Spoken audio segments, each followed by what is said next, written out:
Once again, welcome to the Saraswati Group of Education. વિદ્યાર્થી મિત્રો, આપણે ધોરણ 8 સાયન્સ સબ્જેક્ટમાં ચેપ્ટર નંબર 7 એટલે કે વનસ્પતિ અને પ્રાણીઓનું સંરક્ષણ એના વિશે હાલ આપણે અભ્યાસ કરી રહ્યા છીએ. લાસ્ટ બાળકો આપણે પાર્ટ 3 માં યાદ કરો શું ભણ્યા હતા? યસ, તો કે મેં તમને હોમવર્ક આપ્યું હતું. રાષ્ટ્રીય ઉદ્યાન, જૈવ આરક્ષણ વિસ્તાર, બરાબર? આ તમારા જિલ્લામાં કેટલું છે, તમારા દેશમાં કેટલું છે, તમારા રાજ્યમાં કેટલું છે, એક આખું કોષ્ટક હતું, યાદ કરો. એ મેં તમને પૂરું કરવા આપ્યું હતું. આઈ હોપ કે તમે વ્યવસ્થિત હોમવર્કમાં એ કોષ્ટક લખેલું હશે. બરાબર? આ ચેપ્ટરમાં આપણે એવું નવું જ ભણવાનું છે. આજે પણ આપણે બાળકો પાર્ટ 4 માં એક નવી જ શરૂઆત કરવાની છે. શું? તો કે વનસ્પતિ અને પ્રાણી સૃષ્ટિ. એવી વનસ્પતિ અને એવા પ્રાણીઓ વિશે આજે જાણવાનું છે કે જેના વિશે કદાચ આપણે રેર કેસમાં જ સાંભળેલું હશે. બરાબર? પ્રાણીઓ તો આપણે ઘણા બધા જોયા હોય, વનસ્પતિ પણ આપણે ઘણી બધી બાળકો જોઈ હોય, પરંતુ આજે કંઈક અલગ જ વનસ્પતિ અને પ્રાણીઓ જોવાના છે કે જેનાથી એની ખૂબીઓ જોઈને તમને પણ અચંબો થશે. એટલે આવું પણ હોઈ શકે. યસ, આવું પણ હોય. તો આજે આપણે એના વિશે જાણકારી મેળવવાની છે. ચાલો સ્ટાર્ટ કરીએ. ઓકે, પહેલું છે વનસ્પતિ અને પ્રાણી સૃષ્ટિ. તો કે આપણે આ ચેપ્ટરમાં જોયું હતું કે એ બાળકો જે છે એ પંચમઢી જૈવ આરક્ષણ વિસ્તારમાં ફરવા ગયા હતા. બરાબર? અહીંયા પ્રોફેસર અહેમદ શું હતા, એ લોકોને લઈ ગયા હતા અને ગાઈડ કરતા હતા. કારણ કે એ લોકોને ફરવા જવું હતું એટલે એ લોકોએ ટ્રીપનો પ્લાનિંગ કર્યો હતો અને અહીંયા પંચમઢી વિસ્તારમાં ગયા હતા. અહીંયા હવે આગળ ફરતા એમાં શું થાય છે એના વિશે આપણે માહિતી મેળવવાની છે. તો કે બાળકોએ ભ્રમણ કરતી વખતે ત્યાંની લીલોતરીની પ્રશંસા કરી. કારણ કે સ્વાભાવિક છે, આપણે અહીંયા સિટી વિસ્તાર હોય તો શું હોય, એટલે બધા વૃક્ષો ન હોય, મકાન જ દેખાતા હોય, બધી બાજુ ઊંચી બિલ્ડિંગ હોય, પટ હોય. પરંતુ ગામડાના લોકો કરતા સિટીના લોકોને થોડીક શું હોય, વધારે અચંબો થાય. કેમ કે જ્યારે આવી લીલોતરી જોવે ત્યારે ગામડામાં હજી થોડીક જોઈ શકતા હોય, પરંતુ સિટીમાં રહેતા હોય એ લોકો જોતા હોય બહુ નહીં. એટલે જંગલમાં ગયા ને તો અહીંયા બધી બાજુ લીલાછમ વૃક્ષો હતા. તો બાળકોને મજા આવી ગઈ, પ્રશંસા કરી કે આ વૃક્ષો બહુ સરસ છે. આગળ તેઓ ઊંચા સાગના વૃક્ષો અને વન્ય પ્રાણીઓને જોઈને ખુશ થયા. હવે જો આ સાગ નામની વનસ્પતિ આવે, બહુ ઊંચું હોય, આમ સીધું જ હોય, સણસ, અને એકદમ ઊંચું હોય ક્યાંય સુધી. તો એવા વૃક્ષો તો બાળકોએ પહેલી વાર જોયા. કારણ કે જનરલી સિટીમાં અને ગામડામાં ક્યાંય સાગના વૃક્ષો ન હોય, એ જંગલમાં જોવા મળતા હોય મોટા ભાગે. એટલે એને મજા આવી. એવા અલગ પ્રકારના વૃક્ષો, સાગ, તમે નામ પણ સાંભળ્યું હશે. અને અલગ પ્રકારના વન્ય પ્રાણીઓને જોયા એટલે બાળકો રાજી થઈ ગયા. સ્વાભાવિક છે, નાના બાળકો હોય એ રમકડામાં જોવે તો એ રાજી થઈ જાય. તો આ તો રિયલમાં જોતા હતા, ફેસ ટુ ફેસ, એટલે એને વધારે મજા આવી. આગળ તો કે ત્યાં એ લોકો અલગ પ્રકારના વન્ય પ્રાણીઓ જોતા હતા. ત્યાં પહેલી એ અચાનક સસલું જોયું. હવે સસલું તો આવું મસ્ત હોય, વ્હાઈટ કલરનું, આખું નાનકડું એવું. તો એ દોડીને એને પકડવા ગઈ. કેમ કે નાના બાળકોને શું હોય, જે કંઈ પણ વસ્તુ હોય ઝડપથી એને પકડીને રમાડવી, એવી એને વધારે મજા આવતી હોય. આપણને ખબર પડે મોટાને કે આ વસ્તુ ન કરે, પરંતુ નાના બાળકોને ખબર પડે નહીં. એટલે એને જેવું સસલાને જોયું ને તરત જ દોડીને એને પકડવા ગઈ. હવે આ વસ્તુ પ્રોફેસર અહેમદ જોઈ ગયા એટલે એને પહેરીને અટકાવી કે ના, આ વસ્તુ કરવી હિતાવહ નથી. કેમ કે એને એના ઘરે રહેવા દેવા જોઈએ, અહીંયા વધારે ખુશ હોય. આપણને આપણા ઘરેથી કોક પકડી જાય અને બીજે રાખે છે તો અહીંયા નો મજા આવે. કેમ કે આપણું ઘર જેવી ફિલિંગ નો આવે, એવું એન્વાયરમેન્ટ નથી. આપણા મમ્મી પપ્પા, ભાઈ બહેન, આપણી ફેમિલી યા નથી. આપણને કોક આપણી ફેમિલીથી દૂર કરી નાખે તો ન ગમે. તો પ્રાણીઓમાં પણ એવી રીતના જ હોય. એને તમે એનામાં એક ઇમોશન હોય, એને તમે એની ફેમિલીથી દૂર કરી નાખો, એના ઘરથી દૂર કરી નાખો તો એને ગમે નહીં. એટલે પ્રોફેસર એમણે શું કીધું, તેને અટકાવી અને એને કીધું કે તે તેઓના નિવાસ સ્થાને જ ખુશ છે, તેને પરેશાન કરવા ન જોઈએ. એનું નિવાસ સ્થાન જ્યાં હોય, જ્યાં રહેતા હોય, અહીંયા જઈને રહેવા દેવા જોઈએ. એને બીજે ન લઈ જવા જોઈએ. કેમ કે અહીંયા એના ફેમિલી સાથે રહેતા હોય, ઉપરાંત અહીંયાના વિસ્તારથી પરિચિત થઈ ગયા હોય, એટલે એને આપણે ખોટા હેરાન ન કરવા જોઈએ. એવું કોણે કીધું? પ્રોફેસર અહેમદે. આગળ જોઈએ બાળકો આપણે, તો માધવજીએ સમજાવ્યું. માધવજી કોણ છે અહીંયા? તો કે ગાઈડ છે. યાદ કરો, પ્રોફેસર અહેમદ તો આ લોકોને બાળકોને ટ્રીપમાં ગયા હતા. હવે આપણે વાત થઈ હતી આગળ પણ કે કોઈ એવી અલગ જગ્યાએ ટ્રીપમાં જાય, જંગલ છે, પહાડ છે, નદી છે, તો અહીંયા ક્યારેય એકલું જવાનું હોય ને. અહીંયા હંમેશા ગાઈડ આપણી સાથે જ હોય.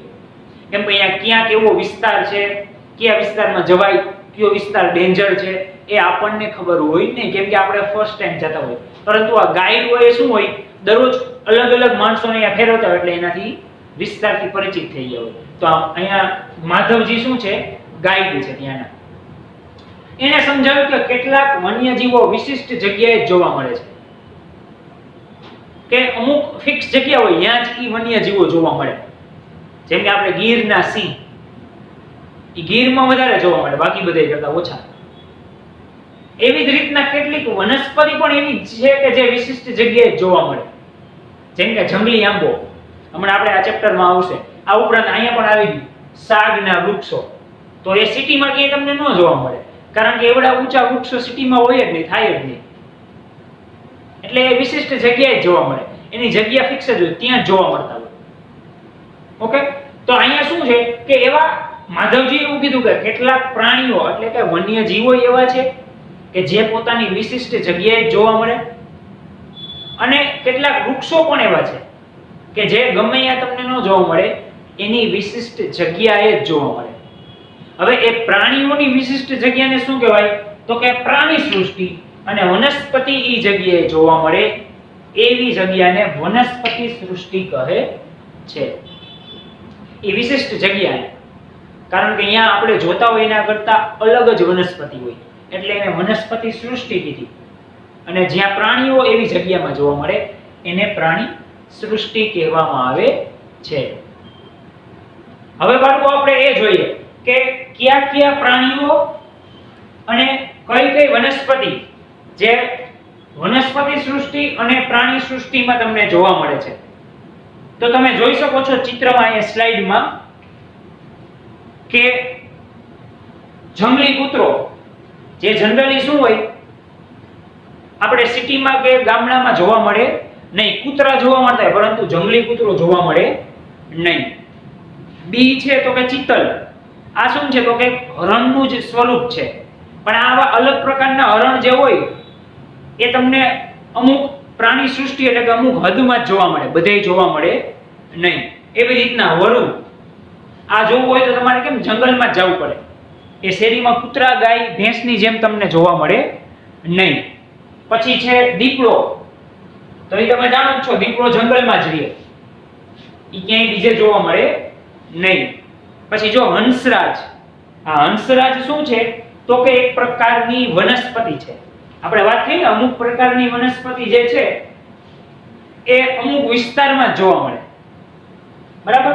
તો એ હંસરાજ એક પ્રકારની વનસ્પતિ છે, એ પણ તમને અમુક વિશિષ્ટ વનસ્પતિ સૃષ્ટિમાં જોવા મળે, બધેય જોવા મળે નહીં. અને છેલ્લું છે જાંબુનું વૃક્ષ. આ પણ શું છે? ફળનું વૃક્ષ છે. તો એવું બહુ રેર કેસમાં તમને અમુક પ્રકારની વનસ્પતિ સૃષ્ટિમાં જોવા મળે, એ બધી જગ્યાએ તમને જોવા મળે નહીં. ઓકે, તો આવા અલગ અલગ પ્રકારની 6 પ્રકારની આપણે વનસ્પતિ સૃષ્ટિ અને પ્રાણી સૃષ્ટિ જોઈ. હવે બાળકો તમને આઈડિયા આવી જ ગયો હશે કે આપણે કઈ પ્રકારની વનસ્પતિ સૃષ્ટિ અને પ્રાણી સૃષ્ટિ વિશે ચર્ચા કરીએ છીએ. આઈ હોપ કે તમને આ વનસ્પતિ સૃષ્ટિ અને પ્રાણી સૃષ્ટિ વ્યવસ્થિત સમજાઈ ગઈ છે, કેમ કે આમાં કઈ એવું અઘરું નથી, સાવ સિમ્પલ છે. ઓકે, આ બંને પોઈન્ટ જે છે એ બાળકો તમારી બુકમાં એક વખત નોટ ડાઉન કરી લ્યો.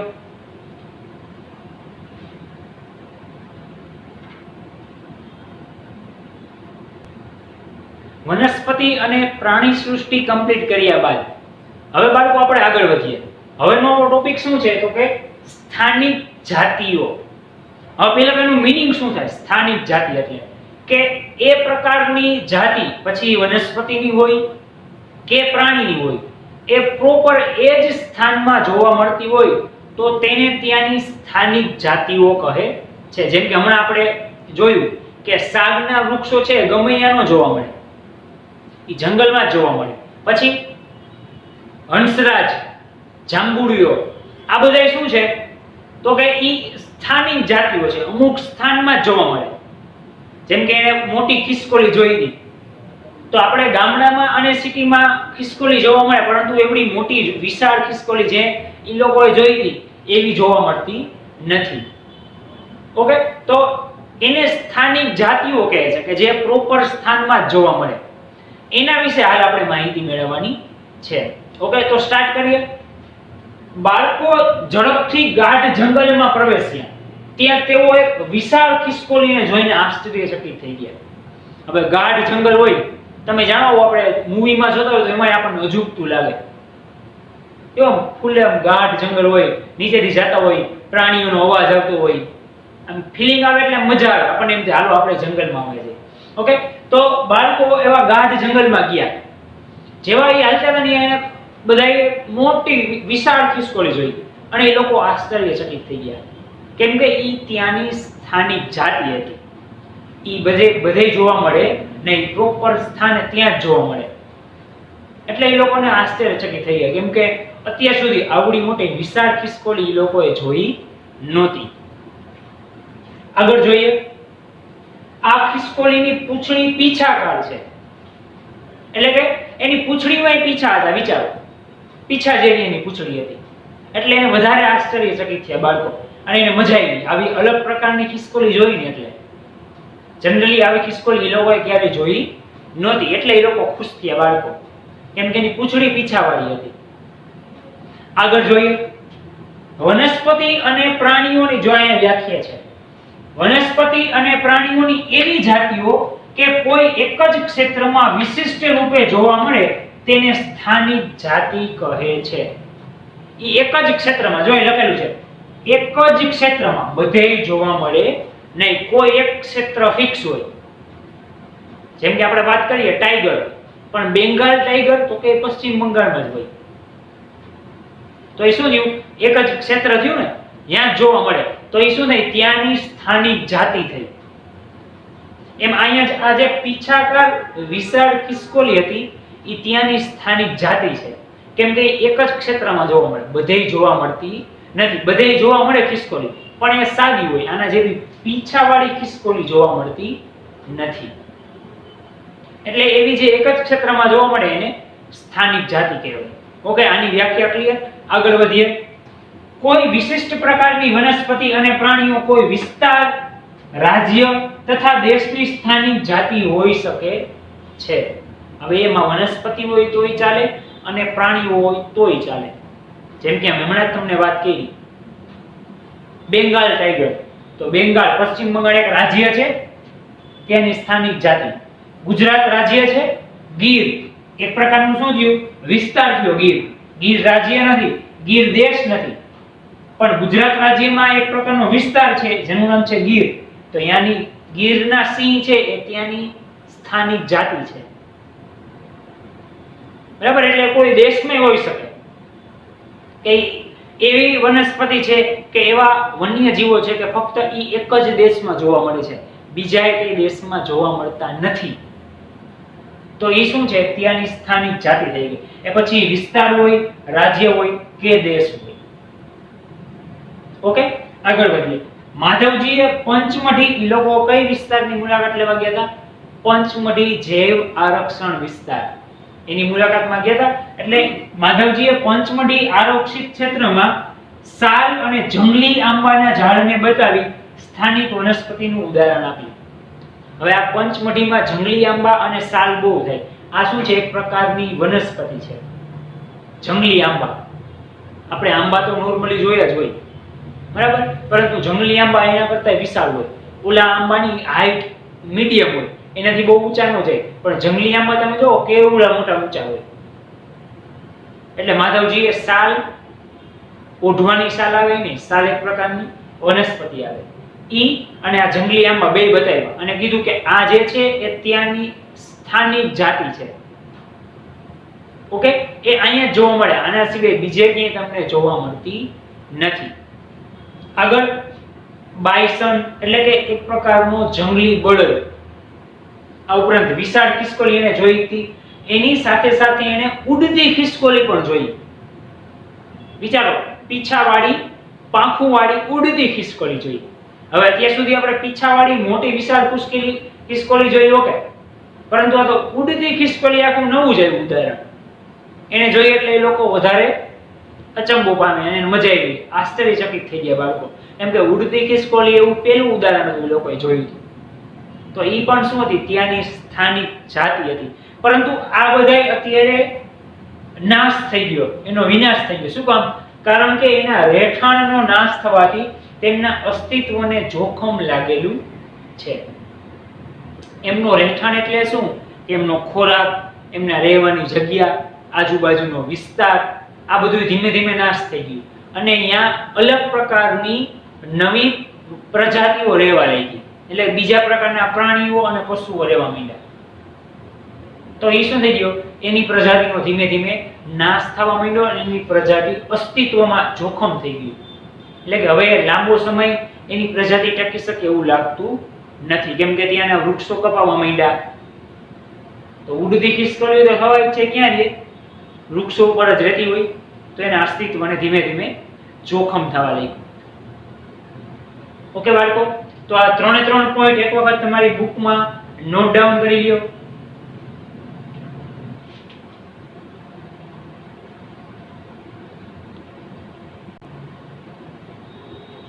ઓકે બાળકો, તો હવે આપણે આ જે અમુક પ્રકારની જે સ્થાનિક જાતિઓ જોઈ કે બાયસન, વિશાળ ખિસકોલી, ઉડતી ખિસકોલી, બરાબર, સાલ છે, જંગલી આંબા છે, એની સ્લાઇડ આપણે જોવાની છે. ઓકે, તો એ જોઈને પણ તમને મજા આવશે. એન્જોય.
આઈ હોપ કે બાળકો તમને બધી સ્લાઇડ એટલે કે બધા ચિત્ર જોઈને મજા આવી ગઈ હશે.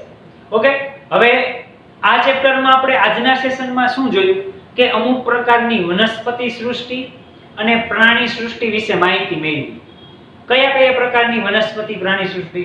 તો કે સાગના વૃક્ષો જે ઊંચા ઊંચા હતા, ઉડતી ખિસકોલી, પીછાવાળી ખિસકોલી, બાયસન એટલે કે જંગલી બળદ, બરોબર. આગળ આપણે ચિત્તો, દીપડો, વરુ, આ પ્રકારની વનસ્પતિ અને પ્રાણીઓ વિશે, વન્યજીવો વિશે માહિતી મેળવી હતી.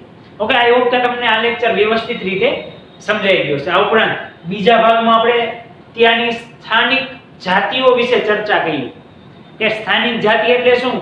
કે એક જ ક્ષેત્રમાં પ્રોપર જોવા મળે તેને ત્યાંની સ્થાનિક જાતિઓ કહેવામાં આવે છે. એના વિશે પણ આપણે ચર્ચા કરી. એ પણ તમને ખબર પડી ગઈ કે કઈ કઈ સ્થાનિક જાતિ છે. અમે તમને એક્ઝામ્પલ પણ આપ્યા. ઓકે, હોમવર્કમાં બાળકો તમારે આ બધું 2 વખત લખવાનું છે. ઓકે, વધુ આપણે પાર્ટ 5 માં નવી થિયરી સાથે મળીશું. ધન્યવાદ.